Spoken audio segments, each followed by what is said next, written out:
জানে না। কথা ঠিক না ঠিক? আল্লাহ রাসূল সাল্লাল্লাহু আলাইহি ওয়াসাল্লাম প্রমাণ রাখতেন কিভাবে? তার পকেটে কোনো চিঠি রাখলেন, আঙ্গুল মোবারকের ভিতরে আংটি মোবারক ছিল, আংটি মোবারক দিয়ে সিল মারত, বুঝলেন? এক ডক্টর আসলে সর্বনাইকি আল্লাহ রাসূল সাল্লাল্লাহু আলাইহি ওয়াসাল্লামের পক্ষ থেকে ওই যে চিঠি পাঠাইছে, আল্লাহ রাসূল যে আংটি দিয়ে সিল মারছে, এই সিল সহজ চিঠি আমার জন্য হাদিয়া হিসেবে দিয়ে আসছে, কাছের ভিতরে বান্ধবেন।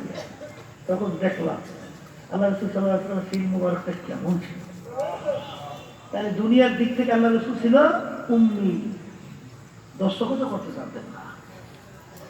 আল্লাহ রাব্বুল আলামিন তাকে শিক্ষায় দুনিয়ায় হওয়ার সুযোগ দেয় নাই, কারণ দুনিয়াদাররা নাস্তিকের দলের বলার সুযোগ পাইতো, লোককে বড় শিক্ষিত ছিল, বড় মেধাবী জেহেনি ছিল, পাণ্ডিত মানুষ ছিল, কোরআন কারীম নিজে লেখে রয়েছে, একে বলার সুযোগ না পায়। এই জন্য আল্লাহ রাব্বুল আলামিন তাকে দুনিয়ার কোনো শিক্ষায় শিক্ষিত হইতেও তার উপরে কোরআন কারীম নাযিল হয়েছে ছোট ছোটি বই না ৩০ পারা। সেই কোরআন কারীমের শুরুতে আল্লাহ চ্যালেঞ্জ হিসেবে বলছেন, যালিকাল কিতাব লা রাইবা ফীহি। মনে করছেন আমরা হুজুরা কি বুঝি না? আপনার একটা ইংরেজি বাংলা পরীক্ষা খারাই খারাই মধ্যে আর সব এমএলএ বলছে আমরা কি বুঝি না। সর্বনাশ, এত রুগিয়ানি হুজুরা সমাজের বোঝা সব তারা বলছে, কথা ঠিক না? আমি বাজানদেরকে বলবো কোনো ঝগড়াঝাটি নেই, কোনো মারামারি কাটাকাটি নেই। এখনো কোরআন করে আমাদের মাঝে আছে না? চ্যালেঞ্জার তাও তো আছে। শিক্ষিত আমার বাজানদেরকে বলবো, বড় বড় পান্ডিত শিক্ষিতরা এই কোরআন কারীম যখন রিসার্চ করছে কালিমা পড়ে মুসলমান হয়ে গেছে। এরাই আমি বলি না, ওই যে কানাডার যে ইউনিভার্সিটিতে প্রফেসর ক্যারি মিল, বুঝলেন, গণিত এবং যুক্তি শাস্ত্রের উপরে পাণ্ডিত্য অর্জন করছে। বাইবেল ও খ্রিস্টান ছিল, বাইবেল ওদের ধর্ম গ্রন্থ না, বাইবেলের উপর পাণ্ডিত্য অর্জন করছে। ধর্মীয় যাকে পাদ্রী বলা হয়, খ্রিস্টানরা বলে পাদ্রী, বাইবেলের উপরে এত পাণ্ডিত্য অর্জন করছে। তার সঙ্গে যখন আহমদ দিদারের সঙ্গে ডিবেট হয়, এক পর্যায়ে তিনি কোরআন কারীম রিসার্চ করতে যাইয়া দেখে, ভুল বের করতে যাইয়া উল্টা দেখে, উল্টা কোরআন কারীম তাকে প্রশ্ন করে দেয়, কেন মিলল কত ভুল তালাশ করে ভুলটা। এরপরে তিনি নিজে কালিমা পড়ে মুসলমান হয়ে গেছেন। কিছুদিন আগে আমেরিকার কোন জায়গার এক মহিলা সূরা নামল নিয়ে কি করছে, রিসার্চ করছে, কইরে দেখে কোরআন কারীম সূরা নামলের ব্যাপারে যা যা বলছে মৌমাছির সঙ্গে এক কিঞ্চিত কোনো বিন্দু পার্থক্য করে 100% মিলে গেছে। এরপর কালিমা পড়ে মুসলমান হয়েছে। এই কোরআন কারীম সমুদ্র সম্পর্কে আলোচনা করে, কোরআন কারীম নাযিল হয়েছে মরুভূমিতে না, আসতে পায়। এই আরবের ভিতরে বালি আর পাথর না, শুধু কাছে কোনো পানি আছে, নদী আছে, খাল আছে, কাকর আছে। এই সেই কোরআন কারীম সমুদ্র সম্পর্কে আলোচনা আসছে না, রিসার্চ করে দেখে সমুদ্রের ব্যাপারে কোরআন কারীম যা বলছে 100 মিলে গেছে। আল্লাহ বলছেন, মারাজাল বাহরাইনি ইয়ালতাকিয়ান বাইনাহুমা বারযাখুন লা ইয়াবগিয়ান ফাবিআইয়ি আলা'i রাব্বিকুমা তুকায্যিবান। সুবহানাল্লাহ বলেন। কোরআন কারীমের ভিতরে আছে আমি যা যা সৃষ্টি করছি সব জোড়া জোড়া। অনেকটা আমরা বুঝতাম না, এখন অনেকটা আবিষ্কারে বুঝি। আমরা যে ধান লাগাই, ধানের ভিতরে আবার জোড়া নাকি, ওরা ঠিক না? একদিন আমি রাস্তা দিয়ে যাই, দেখে একটা ক্ষেতের ভিতরে কতগুলো ধান লাগাই, কিছু ধান উঁচা, কিছু ধান ছোট। আমি দিকে শুনবে পাচ্ছি, কলে হুজুর বোঝেন নাই না, বলো যে উঁচা ধানগুলো ওগুলো হচ্ছে পুরুষ ধান, কি ধান? পুরুষ ধান। আর ছোটগুলো হলো মহিলা ধান। তাহলে সেখানেও জোড়া আছে না? আমরা পান খাই না, একজন আমাকে বলে হুজুর কোন পানটা বেশি মজা লাগে জানেন? আর কোন না তো জানি না। বলে হুজুর দেখবে পানির ভিতরে শির আছে না, শির এরকম হির কয় নাকি কয়, দেখবেন কতগুলা আইসিয়া গোড়া একটা সঙ্গে আরেকটা পুরোপুরি মিলছে গোড়ায়, আর একটা তাদের পার্থক্য কথা বলছে বলে হুজুর যেইটা আইসে সেই গোড়া পুরো মিলছে ওইটা মহিলা পায়, আর যেটা পুরো মিলেছে ওইটা পুরুষটা। পানির ভিতরে হুজুর সেই যেটা মিলছে ওইটা খাইতে মজা, সেখানে হুজুর আছে না আছে। তুমি আর আমি কি চিন্তা করি, মুসলমানের জন্মগ্রহণ করিয়া ইংরেজি বাংলা করে ফুটুর ফুটুর করো, মনে করছে আমরা কিচ্ছু বুঝি না। খ্রিস্টান বিজাতিরা কোরআন কারীম নিয়ে কিন্তু রিসার্চ কম করে নাই, আসলে ভুল বের করতে পারছে। আপনাদের জানা থাকলে কিন্তু বল, আমাদের জানা নাই, বরঞ্চ যারাই রিসার্চ করছে কালিমা বলিয়া। এখন এই আলোচনার মাধ্যমে কি বলছেন, কোরআন কারীম সত্য আসতে কোরআন কারীম যদি সত্য হয় তাইলে কিন্তু আমার বাজানদেরকে বলো, পর্দারে মামুনদেরকে বলবো, মামলা কিন্তু দুই প্রকার। মামলা দুই প্রকার, একটা হলো দুনিয়ার মামলা আর একটা হলো আখিরাতের মামলা। দুনিয়ার মামলায় যদি তুমি একবার না 5 বারও ঠগো,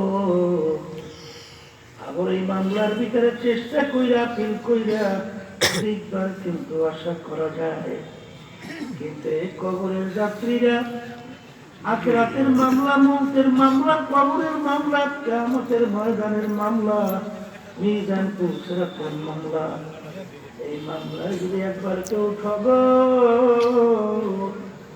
আর দ্বিতীয়বার দুনিয়াতে এসে আপিল কইরা জিতবার কিন্তু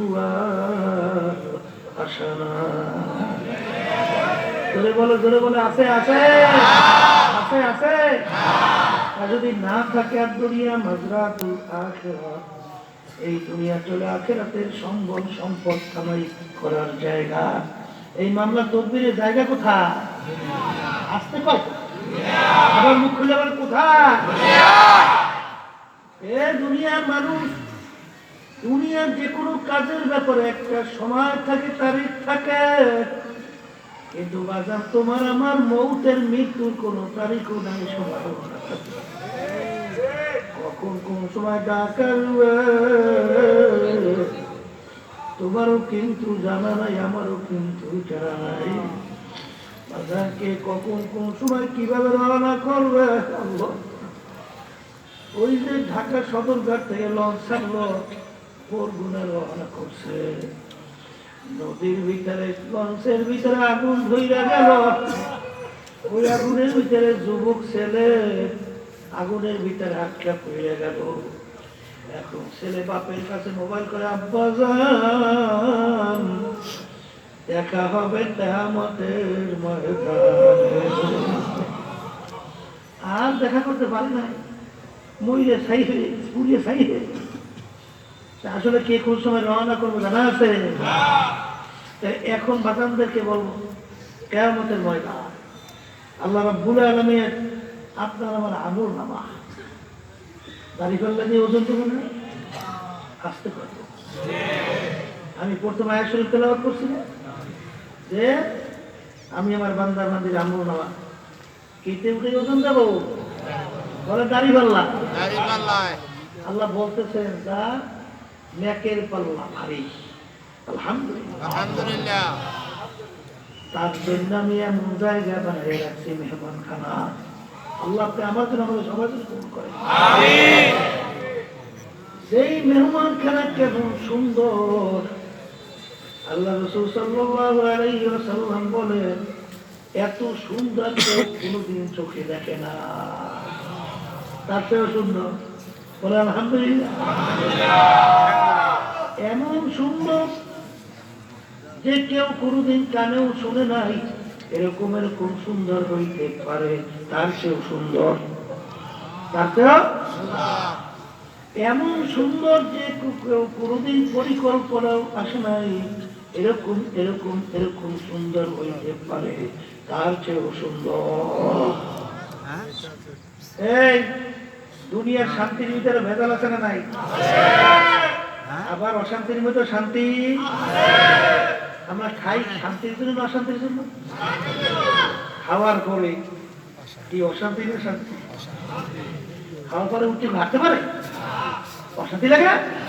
এই সবাই মাত্র খাইছে, এটা ধৈর্য ধর, এরপরে কাজ করতে হবে। তাহলে খাইলাম কি জন্য? পাইলাম কি? আচ্ছা, এই ঘুমাইলাম কি জন্য? ওটার পরে মেজাজ কি?